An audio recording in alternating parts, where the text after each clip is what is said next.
Amém, gente. Vamos lá, ó. Nós terminamos na live passada falando sobre o julgamento de Paulo diante do Félix, né? Que era o governador da Judéia.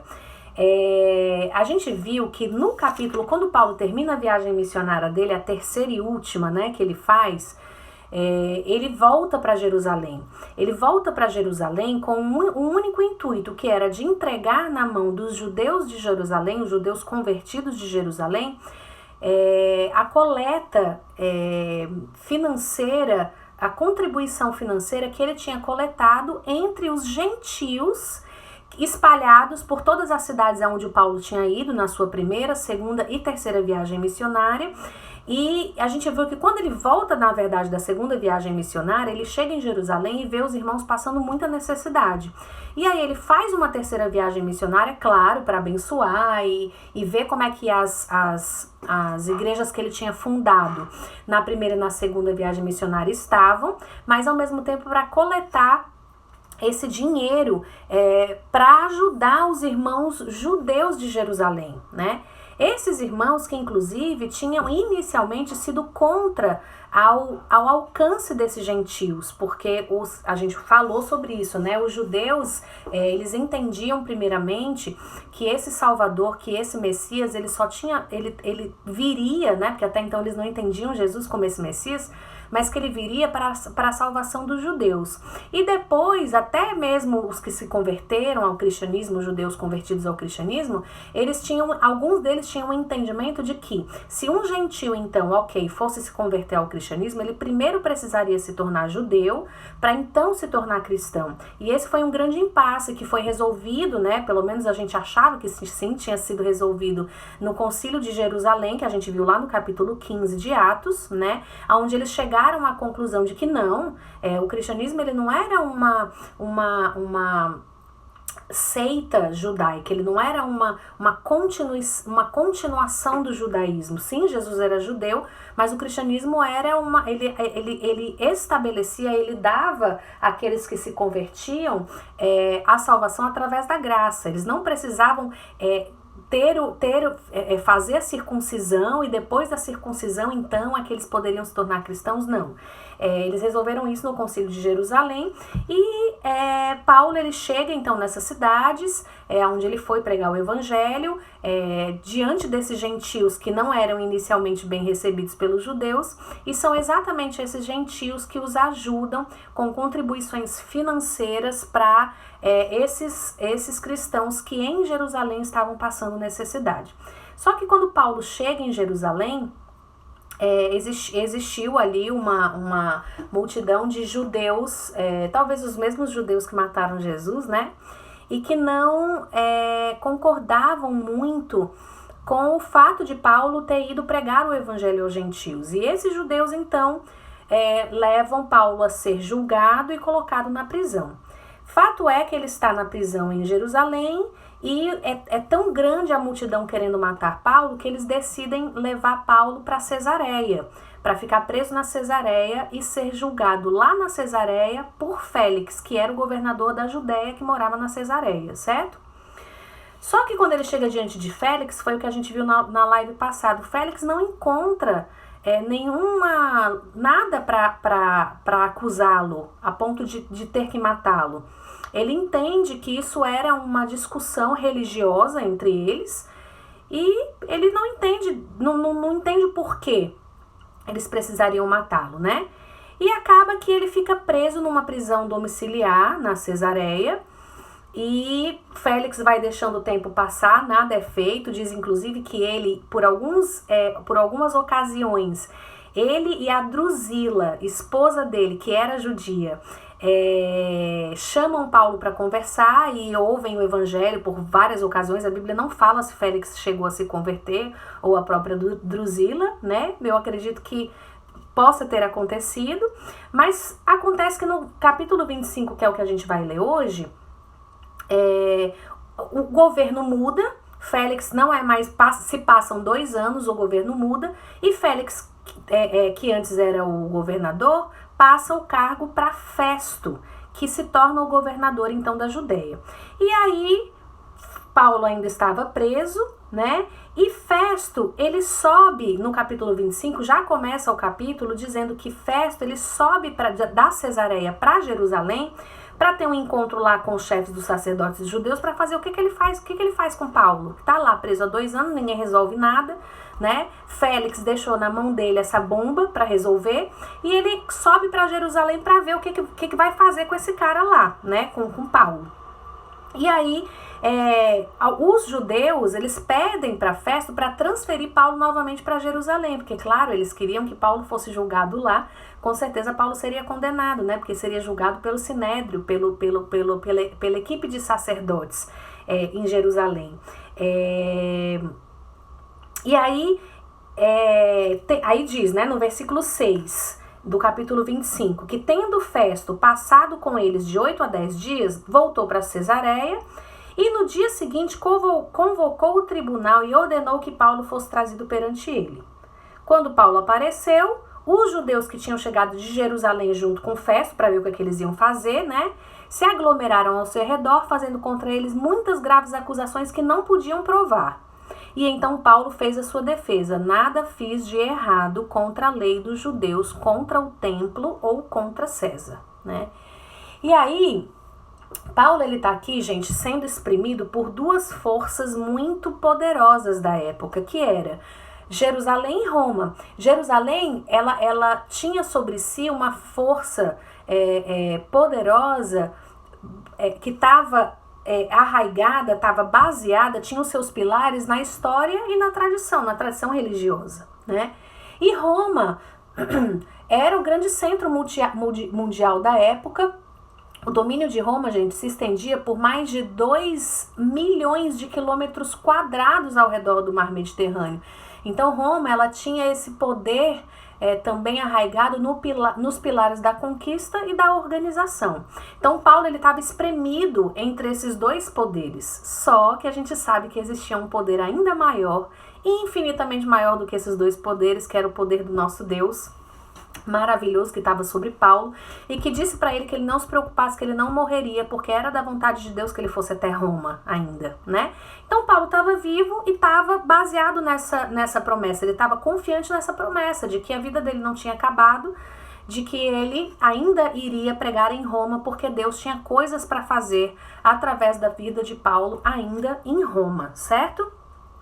Então, Paulo, ele é realmente acusado, ele já está preso aí há bastante tempo, mas era uma prisão, de certa forma, muito tranquila, porque ele ficava em casa e ele podia ser recebido pelos amigos, ele era guardado por uma escolta, mas ele era recebido por amigos, por discípulos, ele podia escrever as suas cartas, né, as cartas que depois a gente sabe no Novo Testamento que ele escreve para várias cidades, aonde ele esteve, fundou igrejas, como Tessalônica, né, os Tessalonicenses, Filipenses, e tantas outras, Coríntios, né, Romanos, que são as cartas que Paulo escreve para essas igrejas que nas viagens missionárias dele ele fundou.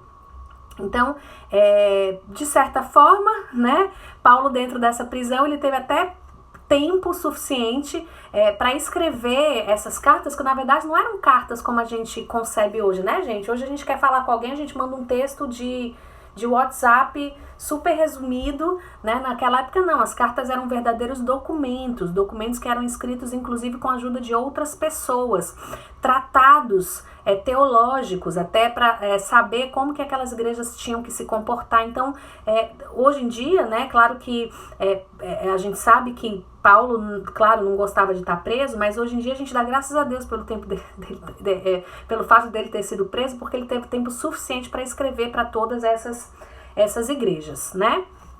E aí, eles ficam sem saber o que fazer, né? Paulo tá diante de Festo dizendo, olha, eu não fiz nada, eu não tenho culpa sobre mim, eles me acusam de sedição religiosa, eles me acusam de estar indo contra César, né, questões políticas, porque, claro, os judeus entendiam que para Roma ele precisava mostrar que Paulo estava infringindo questões políticas, porque senão Roma não ia fazer nada, né? E Roma entendia que ele estava infringindo questões religiosas contra os judeus, contra Jerusalém. E aí Paulo está nesse meio sendo jogado aparentemente de um lado para o outro, mas tendo a vida dele nas mãos de Deus, que tinha um poder muito mais poderoso do que o de Roma e de Jerusalém. E aí, Paulo pergunta, você está disposto a ir a Jerusalém e ali ser julgado diante de mim acerca dessas questões, né? Festo, ele queria meio que tirar esse julgamento de Paulo das suas mãos, porque talvez ele, como Pilatos, lá no julgamento de Jesus, entendia que Paulo não tinha culpa, mas ele também tinha que fazer uma meia boca aí, um mise-en-scène aí diante dos judeus, porque ele não podia deixar os judeus irados contra ele, porque eles eram um povo grande e eles podiam fazer uma revolta, né, e César ia ficar indignado com isso, o imperador. Então, Festo precisava manter a ordem, entre aspas, né, e precisava meio que aí puxar o saco dos judeus. Então ele pergunta para Paulo, você quer ir ser julgado em Jerusalém? E Paulo diz assim, olha, estou agora diante do tribunal de César, onde devo ser julgado, né? O que ele está dizendo é o seguinte, não são eles que devem me julgar. Se alguém deve me julgar agora, eu como cidadão romano, o imperador deve me julgar, então eu apelo para César. E é como ele termina o versículo 11. Ele diz assim, ninguém tem o direito de me entregar a eles, eu apelo para César. E depois de ter consultado seus conselheiros, Festo declarou, ok, você apelou para César, então para César você irá. Né? Então ele entende que ok, então ele não vai entregar ele aos judeus de Jerusalém, eu vou enviar ele para Roma para que ele seja julgado lá diante de César, né? Do imperador, que foi como Paulo pediu que fosse feito. E aí diz que alguns dias depois, estou no versículo 3, alguns dias depois o rei Agripa e Berenice, que era irmã do rei Agripa, inclusive alguns historiadores acham que eles tinham uma relação incestuosa, tá? O Agripa e a sua irmã Berenice. Eles chegaram a Cesareia para saudar Festo, tá? O rei Agripa, que é o rei Agripa II, tá certo? E aí eu levantei algumas questões, eu pesquisei algumas coisas em relação a quem era esse rei Agripa, né? Porque eu fiquei, mas era qual rei Agripa? Porque tem o rei Agripa, tem o rei Antipas, Herodes o Grande, você fica meio na confusão sem saber quem é quem, tá? Gente, aí vamos lá, Herodes o Grande, certo? Ele era o Herodes que, na época que Jesus nasceu, tentou matar Jesus. Lembra aquele rei cruel? Todos os reis Herodes foram cruéis, tá, gente? A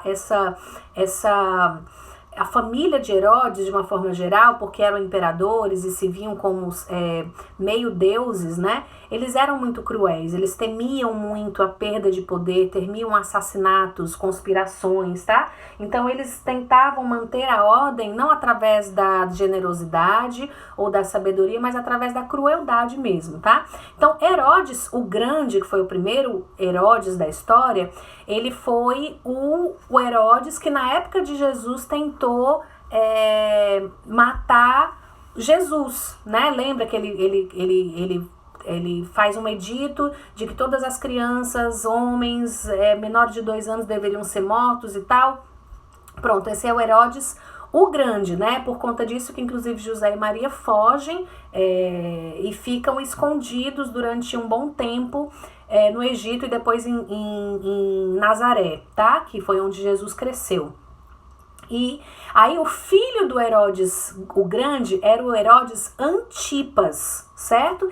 Que era o Herodes que decapitou João Batista e que Jesus o chama de raposa, sabe? Sabe aquela festa que ele tá dando e aí ele tá dançando e aí o João diz, olha, você tá tendo um caso com a esposa do seu irmão e isso tá errado e tal. Pronto, é esse Herodes aí, que é o Herodes Antipas, que manda decapitar o João Batista, certo? Que é o que, inclusive, da época de Jesus. Aí a gente tem o neto do Herodes o Grande, que é esse Herodes Agripa I. O Herodes Agripa I é o que está lá no livro de Atos, capítulo 12, que é o que manda assassinar Tiago, um dos apóstolos, com a espada, tá certo? Então, esse é o Herodes Agripa I. Esse aqui, que é o irmão da Berenice, é o Herodes Agripa II, certo? No Herodes Agripa II é o que houve Paulo aqui. Então, assim, provavelmente esse cara aqui, né, que era neto do Herodes o Grande, certo? Na verdade, ele era bisneto do Herodes o Grande. Ele deve ter crescido ouvindo as histórias, né? As histórias dos hebreus, dos judeus, de Jesus que foi morto, de João Batista, de Tiago. Ele sabia dessas histórias reais, né? E aí, diz que ele chega em Cesareia para saudar Festo, e Festo começa a dizer para ele, vem cá, o Agripa, vou chamar de Agripa II agora, tá? Pra gente entender de quem que a gente tá falando.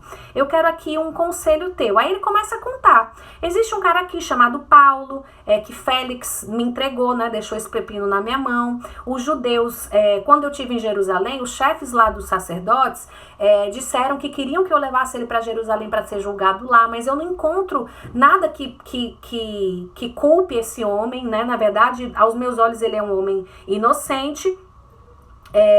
E eu queria um conselho seu, porque eu tô sem saber o que fazer com esse cara aqui, né? Ele tá aqui pedindo que eu leve ele para César agora, que eu leve, na verdade, para ser julgado em Roma. Os judeus de Jerusalém estão me pedindo que ele seja julgado lá em Jerusalém, e eu tô sem saber o que fazer, porque, na verdade, no meu entendimento, ele não tem nem que ser julgado, porque ele é inocente, né? O que ele diz é mais ou menos isso. É como se ele tivesse realmente a mesma questão de Pilatos, né? Como eu falei, que entendia, ele estava com um prisioneiro diante dele, ele tinha que fazer um certo jogo de cintura diante dos judeus, mas ao mesmo tempo ele não tinha por que condenar Paulo. E aí diz que Paulo, que o Agripa, né, o Agripa II, pede então para ouvir este homem. Eu também gostaria de ouvir este homem, né? E aí ele diz, tá bom, amanhã você vai ouvir. Então a gente está lá no versículo 23 do capítulo 25. Diz que no dia seguinte o Agripa e a Berenice vieram com grande pompa e entraram na sala de audiências com os altos oficiais e os homens importantes da cidade. Por ordem de Festo, Paulo foi trazido, tá? E aí o Festo começa a explicar um pouquinho ali diante de Paulo o que estava acontecendo. Olha, Agripa, né? Toda a comunidade está fazendo petições a respeito dele em Jerusalém, aqui em Cesareia, gritando que ele deveria viver, que ele não deve mais, que ele deveria morrer, não deve mais viver.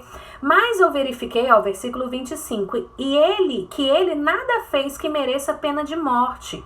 Todavia, porque apelou para o imperador, decidi enviá-lo a Roma. No entanto, não tenho nada definido a respeito dele para escrever a sua majestade. O que eu vou escrever para o imperador? Eu vou dizer, eu estou mandando esse homem para ser julgado. Por quê? Porque eu não tenho ideia do que escrever. Ele apelou, como cidadão romano eu tenho que mandar, mas eu mesmo como governador estou sem saber aqui o que dizer para o imperador, né? E aí,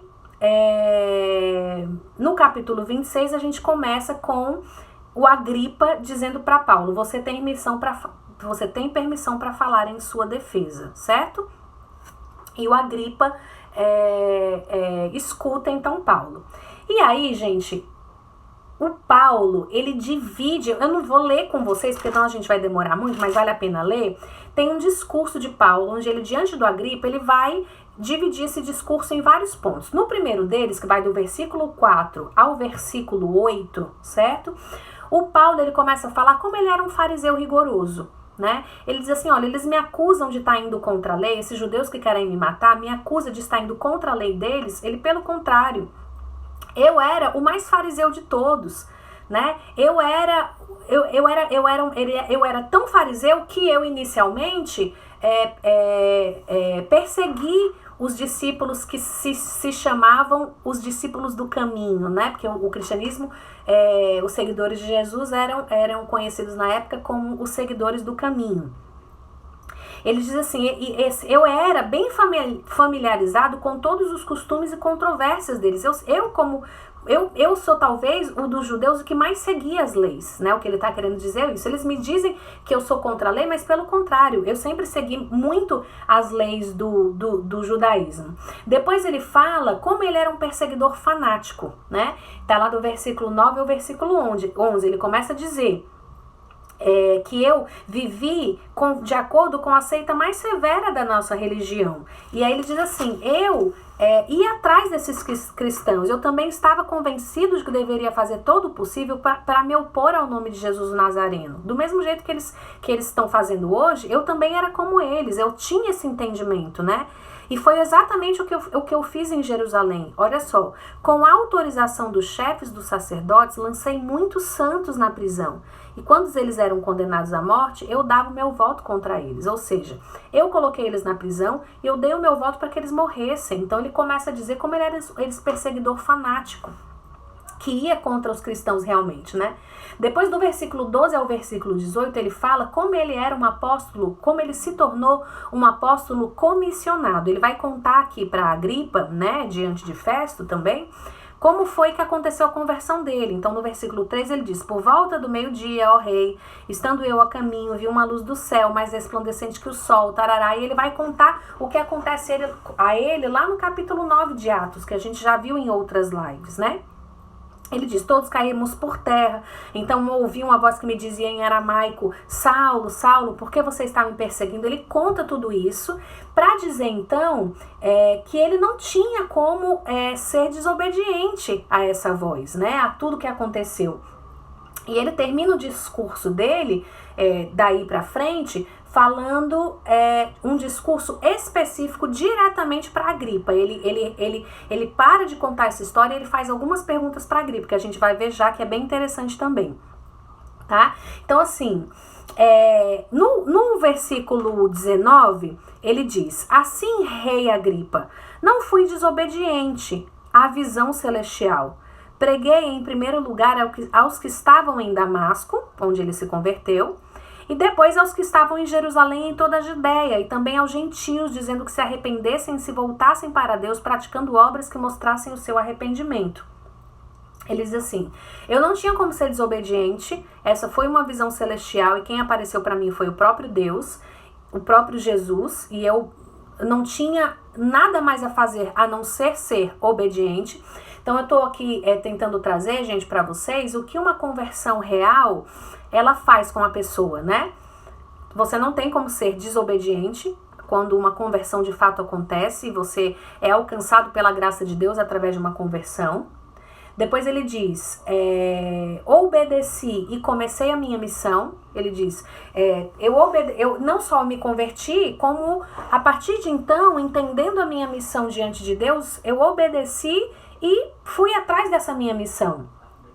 Quando a gente se arrepende, gente, que a gente tem um momento de conversão assim, onde a gente entende que Deus nos tocou, a gente se arrepende, mas a gente precisa mudar de vida também, né? O arrependimento, ele traz mudança de vida. E aí ele diz assim: por conta disso eu sou odiado, né? Lá no versículo...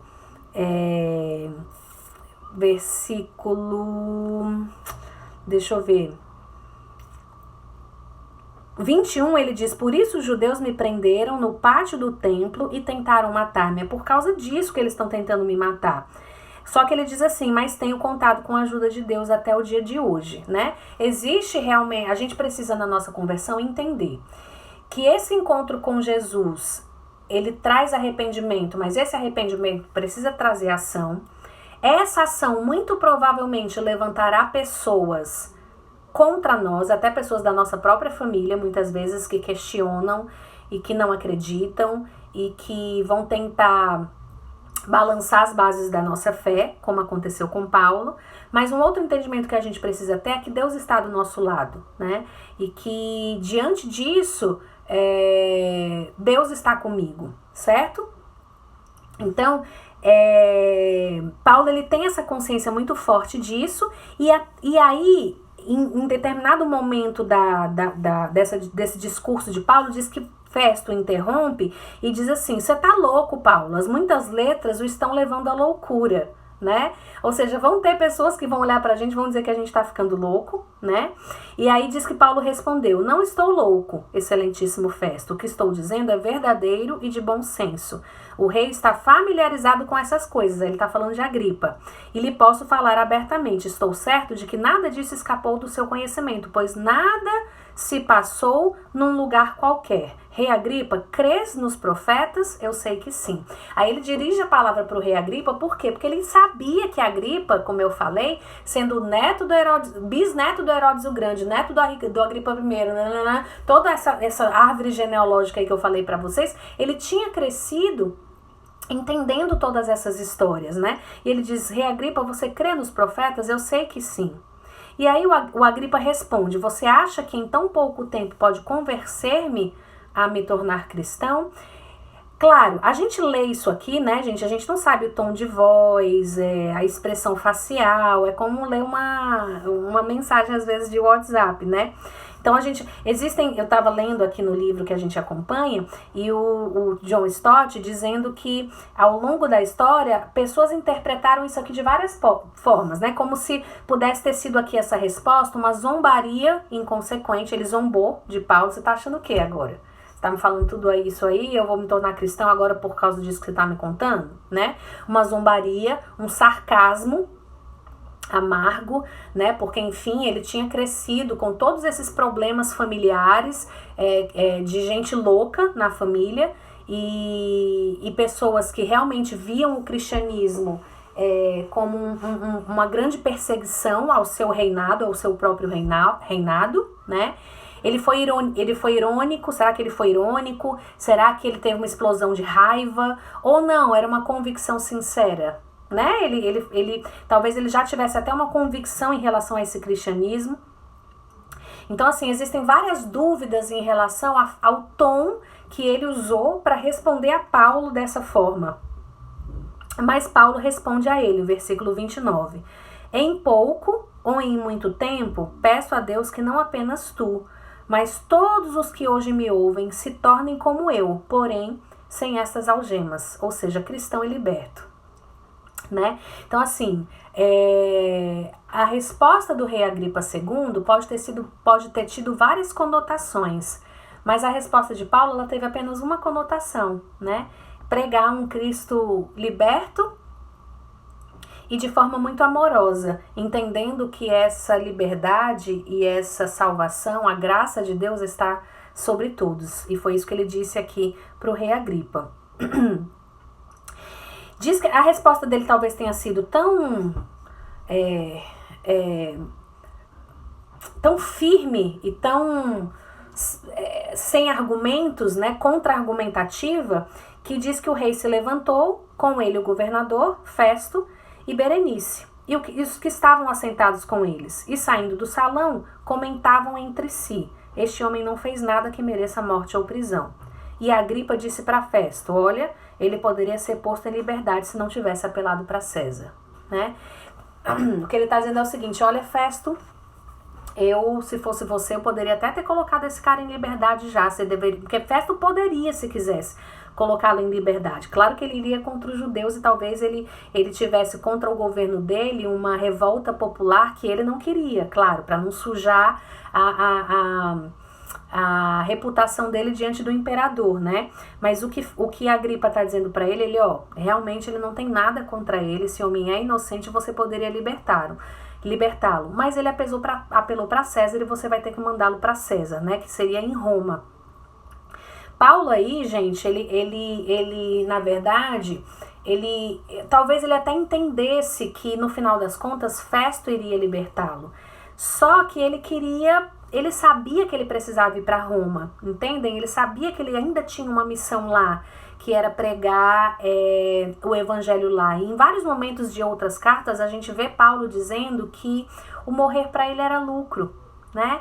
Que o viver para ele era Cristo e o morrer era lucro.